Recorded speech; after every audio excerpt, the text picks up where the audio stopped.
So, have you ever heard the phrase, so bad it's good? It refers to a work that is so remarkably bad that you find yourself surprised, mystified, or perplexed of its sheer inadequacy. Just a little sensible.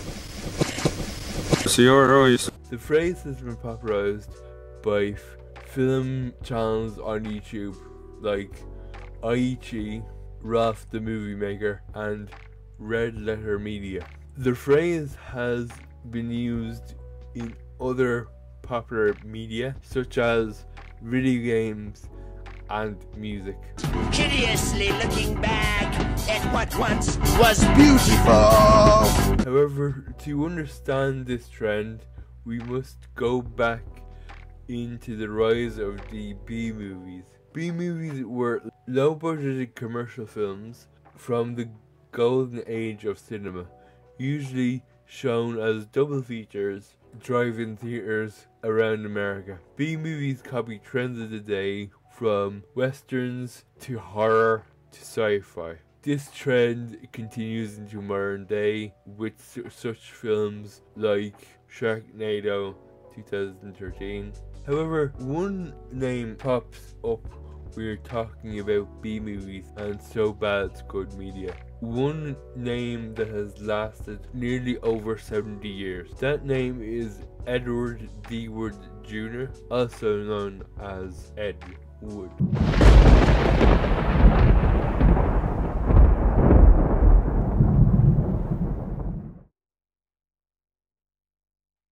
Ed Wood Jr. must have been the Will Rogers of filmmaking. He never directed a shot he didn't like. It takes a special weird genius to be voted the worst director of all time, a title that is earned by acclamation. He was so in love with every frame of every scene of every film he shot that he was blind to hilarious blunders, stumbling ineptitude, and acting so bad that it achieved a kind of grandeur. Ed Wood was born in 1924 in Poughkeepsie, New York. Ed spent some of his youth in the local cinema, catching up on the big budget films at the time. However, the dream of filmmaking didn't start until his 12th birthday in 1936, when he received his first film movie camera, a Kodak Cine Special. His first piece of footage was the airship Hindenburg passing the Hudson River in Poughkeepsie. There is no doubt that I became enthralled with horror films in 1931 at the tender age of 7. Apparently because I have since written a great many short stories and several films of a horror nature, and directed a few. But from that first horror film, my young eyes were to see and my mind was to fathom Dracula, and the name of the man who created the role, Lugosi, remained permanently planted in a scope of horror which never has been duplicated. The outside, Ed Wood's childhood seemed like any other around the time, but as everybody knows, Ed Wood was a cross-dresser. Wood's mother would dress him in girls' clothes when he was a child because she always wanted a daughter. This had a long-lasting effect in Ed Wood's life and would be a sort of catalyst for his first debut as a director in Glenda 1953. Wood joined the military in 1942. He was assigned to the 2nd Division Battalion. You know, even though, Ed Wood would like to dress in women's clothes, I want to mention that he's very straight. In fact, when he was in the Marine Corps, he was on Tarawa, which was one of the islands in the Pacific. It was one of the fiercest battles in the Marine Corps history. 4,000 guys went in and 300 came out, one of which was Ed Wood's. He came in on probably the last wave because the first 3 were wiped out. 1,000 were killed, they say, and 3,000 were injured in that battle. It was more than the American people was expected to take. It was a violent battle. Wood moved to Hollywood, California in 1947 to fulfill his life dream of working in Hollywood. I have given this long preamble because I feel like Ed Wood was very misunderstood as a creator. Yes, his movies were atrocious and really, really bad. However, are people still going to remember Black Widow from 2021 in 70 years time? Are people still going to remember Space Jam: A New Legacy 2020-2021 in 70 years time? Without Googling, does anybody know the director who directed The Creeping Terror or Monsters of Go-Go? A film, mind you, that was so bad MST3K couldn't make it funny. Does anybody know who Phil Tucker is? No, and that's the point. The point of this video essay is to explore Ed Wood's films and why he is a part of cinema history. Now, just a word of warning to every Ed Wood, when his career kind of dipped, he did start making pornographic films like Orgy of the Dead. That was a low point in Ed's life, and we will not be talking about it for obvious reasons. The films that we will be talking about are Glen or Glenda, 1953, Bride of the Monster, 1955, Plan 9 from Outer Space, 1956, Night of the Ghouls, 1958, and The Sinister Urge, 1960. Hey guys, so the remainder of the video is going to be performed by an AI generated voice. There's two reasons for this. One, this project has gone on for far too long. It's just kind of one of these things where I'm like, it's gonna take me like the rest of a month or two to get this thing out. I kind of want it done because I wanted to work on other projects and whatnot, and this has been kind of in the drawing books for like a few months. And second of all, I'm terrible. I've got a real issue with reading, and it's just really choppy, and I'm personally not very comfortable with reading like out loud and putting it online. I to be honest, I just think it's going to give me scrutiny that I don't really want, to be honest. I know I have a bad voice. I've been told many times throughout the 3 years I've been making stuff on the channel, and years before that. So I know, yeah, this is a compromise that I have to deal with. So there you go. Please enjoy the rest of the video. At first glance, Ed Wood's Glen, or Glenda, 1953, seems little more than a poorly crafted B film that exploits sexuality and the gender transgression of transvestitism to shock and entertain its audience. However, if one takes a look beyond the campy surface, Glen or Glenda actually presents a rich amalgam of the human depravity depicted in film noir, the manipulative authority of the medical profession, the power of sexuality, the 20th century ambivalence toward modernity, and the horror and guilt of sexual and gender deviance.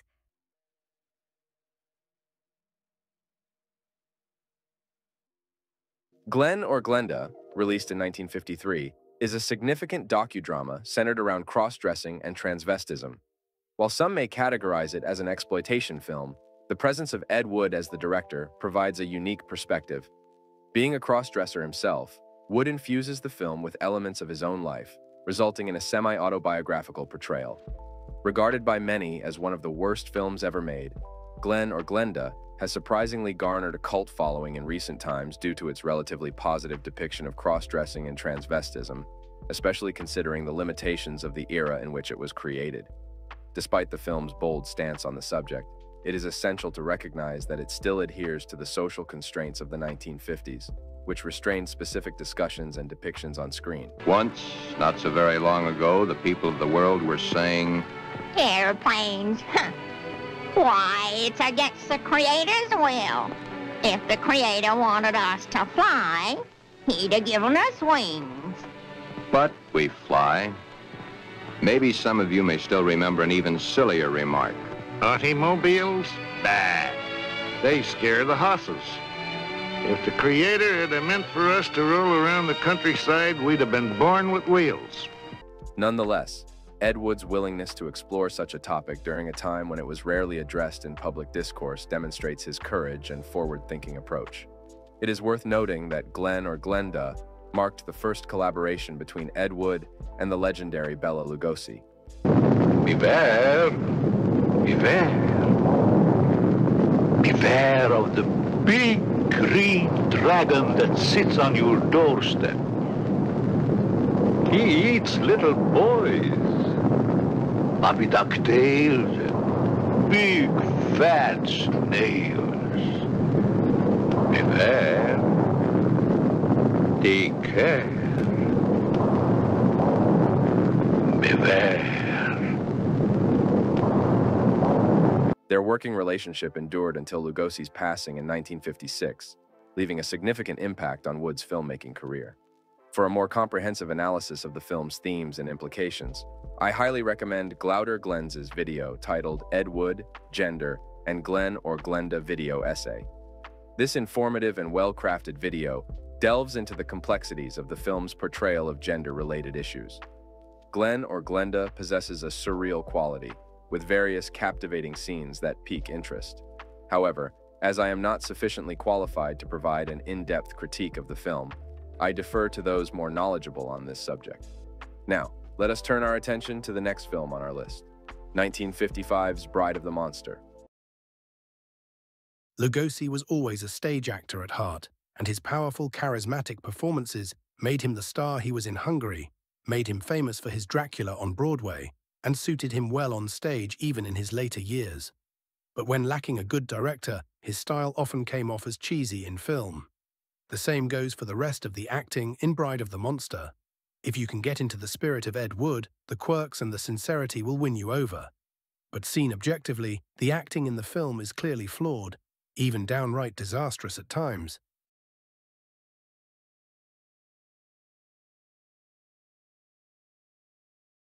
Bride of the Monster, 1955, was a science fiction horror film. The 1950s witnessed a strong association between the science fiction and horror genres, a connection that has since evolved, leading to more distinct boundaries between the two today. This was Ed Wood's biggest movie, with a budget of $70,000. Production started in 1954, however. Due to financial problems, the movie was wrapped in 1955. Although this was Ed Wood's biggest budgeted movie, it really doesn't feel like it. Now, I know bashing Ed Wood on having a low budget is low-hanging fruit, and there are hundreds and thousands of videos laughing at the movies of Ed Wood out there. However, nuclear take incoming. I like Bride of the Monster. Make no mistake about it, this isn't an ironic shitpost or anything like that. I enjoy Bride of the Monster because of one thing, and one thing only. Bride of the Monster is the only Ed Wood film that feels like a film. Now, I know that is a low bar to set, and that could be classed as insulting. However, for its time, it is one of the better mad scientist films out at the time. One aspect of Ed Wood's film discography that was highlighted in the film Ed Wood, directed by Tim Burton, was Ed's rogues gallery of actors, who worked with Ed on all of his films, and throughout this video, I will spotlight some of the actors. One actor that Ed took a liking to was Carl Erik Tor Johansson, widely recognized by his stage name Tor Johnson, was a Swedish professional wrestler and actor. Known for his roles in numerous B-movies, particularly those directed by the man in question, Ed Wood, Johnson also made a mark in professional wrestling. Whenever Ed needed a monster, Tor filled the role well in Bride of the Monster as the titular monster. Tor Johnson was known for his amiable nature on set, earning praise from colleagues like actress Valda Hansen, who affectionately described him as like a big sugar bun while working together on the 1959 film Night of the Ghouls. Tor Johnson passed away in 1971 at the age of 67 in San Fernando, California, succumbing to heart failure. In Tim Burton's film, the wrestler George the Animal Steele took on the role of portraying Tor Johnson. I just think that's a funny detail. An aspect of Bride of the Monster that has in recent times gotten some attention online is the part of Dr. Eric Vornoff played by the legendary Bela Lugosi, more specifically, the Atomic Superman speech. You can analyze all day. What was Bela Lugosi talking about? Was it to do with his participation in the formation of an actors' union? that was exiled in Weimar-era Germany? Or was it more personal? Did he feel abandoned from the Hollywood system as his fame declined? I'll let you be the judge. Vornoff, I have searched for you everywhere. Everywhere I hear stories of monsters. Now I am here, sent to bring you home. Home?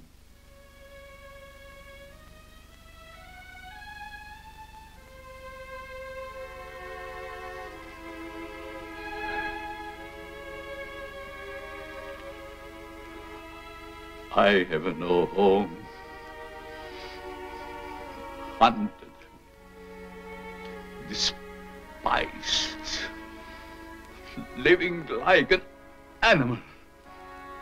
The jungle is my home. That I will show the world that I can be its master. I will perfect my own race of people. A race of atomic supermen which will conquer the world. All in all, Bride of the Monster is your standard low-budget mad scientist film. Is it good? No, it's not. But at least it feels like a movie, unlike Glenn or Glenda, where the film is framed as a semi-autobiographical film of Ed Wood and why he is a cross-dresser. So, the movie we're all waiting for. Let's talk about our next film, Plan 9 from Outer Space. His life story is a series of missed opportunities and broken promises. He would prepare a film, and the financing would fall through. He'd plan a project for an actor, and the actor would die. He finally became famous 2 years after he died of a heart attack. He made what would become one of the most famous movies in history, then thoughtlessly sold the rights to it for a single dollar to pay his rent.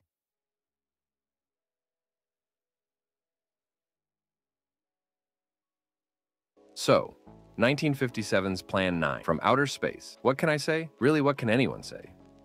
If you type in Plan 9 from Outer Space Review into Google, you will get 56,900,000 results.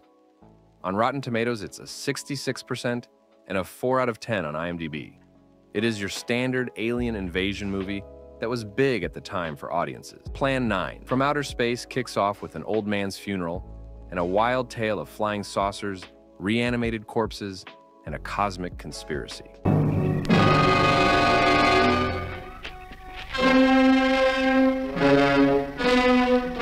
Wanna get my hand? Keep rolling. Now, the question comes up, why even talk about this film? Hell, why even talk about Ed Wood's films to begin with? The man was titled the worst director of all time. It all comes back to the statement I said at the start of this video. Ed Wood was misunderstood, yes. Ed Wood's films were bad. However, there is something about Plan 9 from Outer Space that makes it something of an oddity in the cinema world. Plan 9 from Outer Space is one of these films that is a giant train wreck of a picture that I feel is way too entertaining for its own good.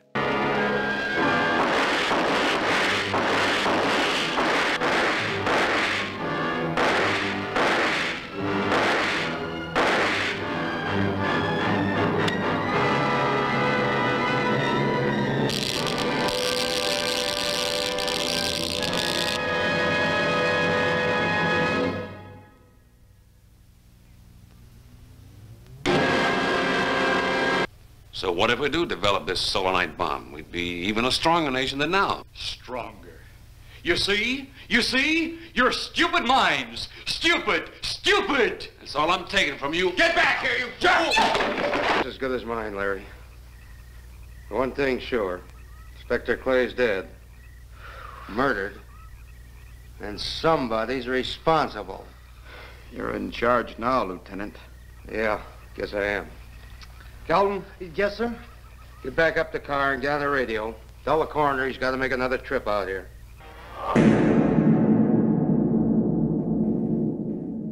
Another one of Ed's rogues gallery of actors that many may not be familiar with is Maila Elizabeth Sirjaniemi, known professionally as Maila Nurmi, but some may recognize the character she created, Vampira.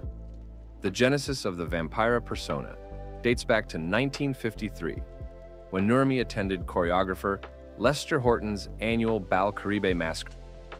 Apparently, I was instantly a sensation. Even Life magazine came and photographed me. 5 pages in Life. We'd been on the air only 3 weeks when they came, and had fan clubs all over the world, was nominated for an Emmy for the most outstanding new personality of the year. And almost immediately afterward, I was blacklisted and never worked again, except once for Liberace. The Vampira show debuted on May 1st, 1954, gaining considerable popularity. However, the series met an untimely demise in 1955, when Nurmi declined to relinquish her rights to the character to ABC. Despite the setback, Nurmi briefly resurrected the series in 1956 on KHJ-TV. She also made a memorable appearance in the cult classic film Plan 9 from Outer Space, 1957, portraying Vampira but credited under her own name. Following her departure from the project, Cassandra Peterson assumed the role of Elvira, a character heavily influenced by Vampira. By 1982, Elvira's movie Macabre had become syndicated in over 80 markets across the United States. In later years, Nurmi sued Peterson for allegedly imitating the Vampira persona, although the case was ultimately dismissed. Nurmi passed away from natural causes on January 10, 2008, at her garage apartment in Hollywood, at the age of 85. Everything that goes wrong in films goes wrong here. Every rule you're not supposed to break in film, e.g., one scene in daytime and next scene straight after is in nighttime. Ed Wood does, and it's not for any artistry either. He sincerely believed that the audience wouldn't notice. Ed Wood gets everything wrong in Plan 9. Unlike Glenn or Glenda, where his experience turned an exploitation film into a semi-autobiographical film, and unlike Bride of the Monster, that was a good attempt at making something that felt like a film. Plan 9, From Outer Space, feels like a fever dream. In a more serious light, we need to talk about Bela Lugosi. This was his last film, and the 3 or 4 scenes that he was in is the last footage that we have of him.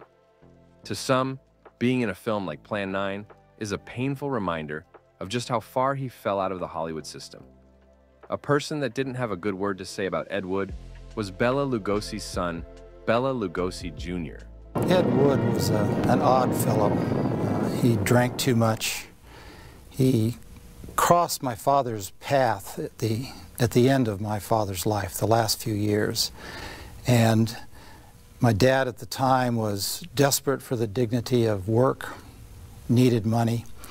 And Ed Wood filmed him in his films, and I think dragged him down to the level of the Ed Wood films and what they're infamous for. I think that he took advantage of my father's need for desire to work and need for money, and put him in roles which today are I think, pretty near the bottom of the barrel. And I don't even like to see those movies. I won't go see them. He felt like Bela's desire to work was exploited by Ed Wood, that he was trying to make a quick buck from his father's name. You could look at the claims that Bela Lugosi Jr. makes as a son, trying to rewrite history for his father's legacy, or a lack of understanding of Bela and Ed's working relationship. From what I've researched, Ed always looked up to Bela and was one of Ed's earliest childhood idols, something that most filmmakers today would jump at the chance to do with their own childhood idol. Ed was in a very lucky spot. All in all, Plan 9, From Outer Space is less of a film and more like an event. It's one of these films that I wish I could empty my brain of, just to watch it again. Every time I think about Plan 9, a quote from Flying Saucers Over Hollywood, 1992, comes to mind. Of all the things written about the film, perhaps this quote sums Plan 9 up best.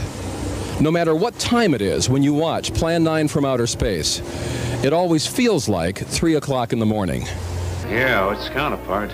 We're on to our next film, and that film is Night of the Ghouls, 1958. Night of the Ghouls is mostly just poor with not many redeeming qualities, but it's not a complete bust, as there are some highly entertaining moments that only Ed Wood could deliver, even if they're entertaining for the wrong reasons. I can't say I hated the film, and perhaps I'll warm up to it, but it just never reaches the fun factor that Bride of the Monster and Plan 9 From Outer Space.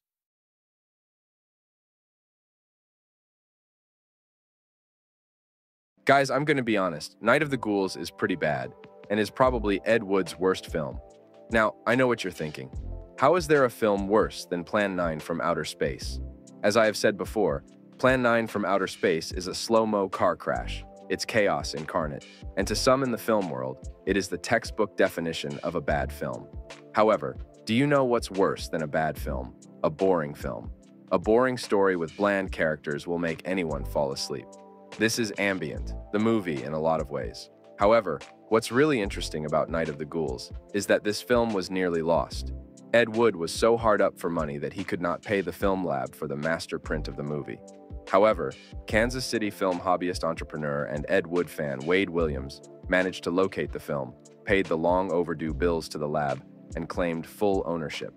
He also gave it its first home video release via VHS in 1984.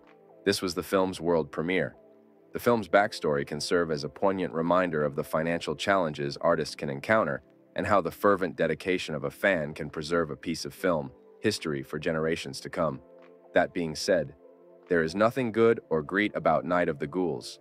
There is no golden nugget of amazing filmmaking here, well, except for the flying trumpet scene,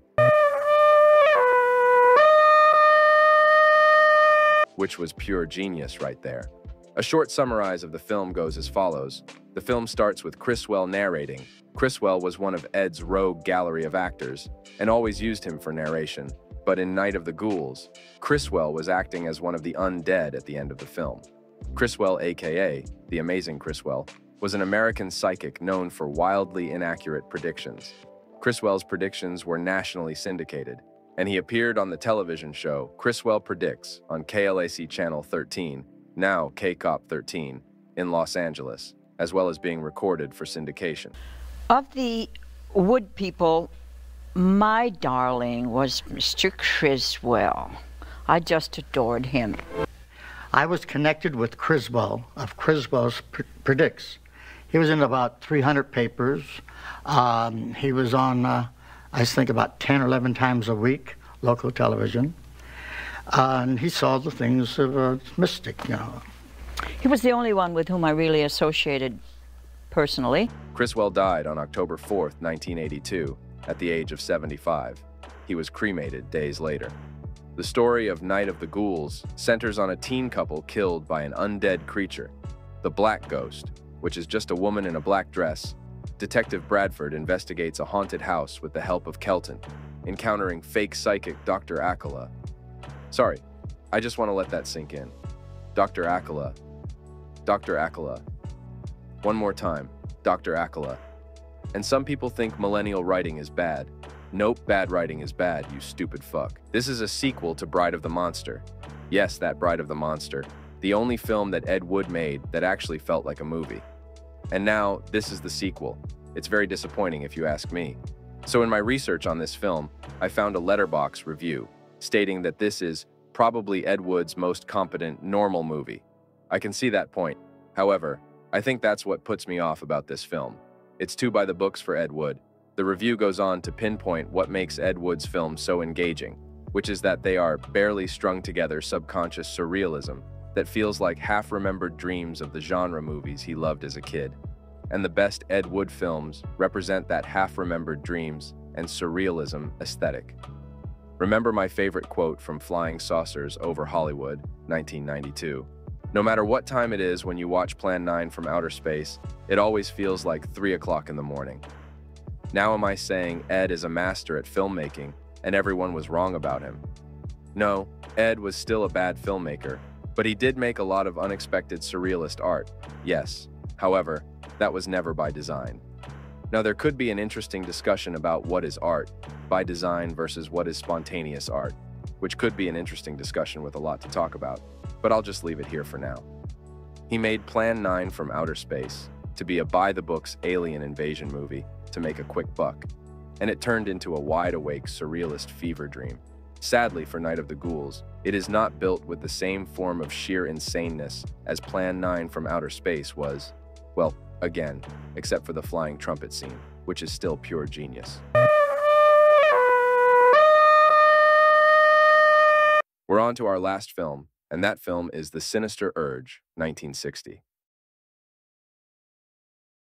There are some people that think that Ed Wood was some sort of mastermind that knew what he was doing. They think that his movies were made to be bad, deliberately, as if he could foresee the legend he would become posthumously. The Sinister Urge is a pretty strong counterargument to that theory.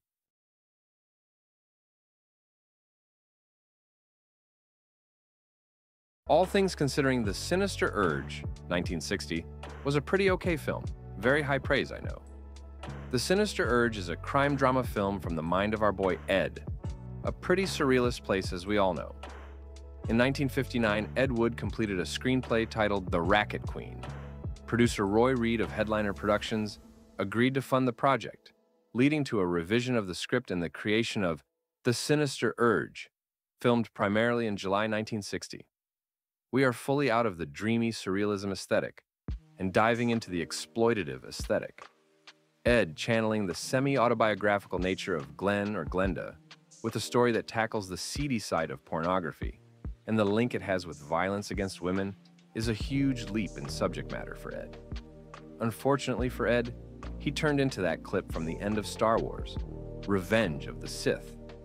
It was said that you would destroy the Sith, not join them! Plus, Ed does not have the production or artistry to make such a thought-provoking film. This film would have been a critique of the porn industry. The most biting critique is that pornography, a nasty word for a dirty business. However, the film says very little, but anything that the film was trying to say gets cut off by the fact that Ed Wood directed pornographic films after this. In fact, this film was Ed Wood's last mainstream work. Orgy of the Dead Ed's first softcore porno was released in 1965. So anything that Ed was trying to say with The Sinister Urge really falls flat. That all being said, however, this is still an Ed Wood production, and the film is still filled with bizarre dialogue, weak production values, and subtle autobiographical nuances. One detail that I noticed while watching this film is that there are a lot, and I do mean a lot, of wide shots in the film, which makes the film boring to look at. And what's an Ed Wood film without use of bizarre stock footage? A fight scene from Wood's unfinished project Hellborn is incorporated into The Sinister Urge, also appearing in Night of the Ghouls. Stock footage so nice they used it twice. Johnny Ride, who is just a self-insert for Ed in his career, and this is where this kind of takes a turn into just being sad. Johnny Ride's office is adorned with posters from 4 previous Wood productions: Jailbait, Bride of the Monster, The Violent Years, and Plan 9 from Outer Space. Johnny Ride reflecting on his career, mirroring Wood's own self-reflection on transitioning from serious films to sexploitation. "I used to make good movies," Johnny Ride said in a moment of reflection. I know that's Johnny just saying the line, but I felt Ed. I felt him reflecting on his career, all the mess-ups and missed opportunities. If he was born earlier, what could have he become? In this video, my goal is to demystify Ed Wood's career. There has been a prevailing trend online that tends to categorize people into 2 camps. One group sees Ed as a deliberate mastermind, intentionally making bad films to secure a notorious place in filmmaking history, while the other camp views all of Ed Wood's films as disgraceful to cinema, advocating for their eradication. Both perspectives seem extreme and have dominated discussions for years. The truth lies somewhere in between. Ed was not a mastermind, nor is he the worst filmmaker of all time. I believe Ed Wood's creative mind was misunderstood in a surrealist way. While his filmography is filled with bizarre and perplexing films that may not align with conventional norms, I still find enjoyment in them for what they are worth.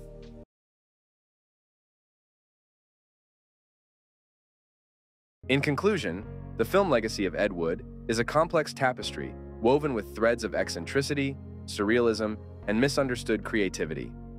Throughout his career, Wood created a body of work that defied conventional filmmaking norms and pushed the boundaries of what cinema could be. While he may have been labeled as the worst director of all time, it's important to recognize that his films hold a unique place in cinematic history.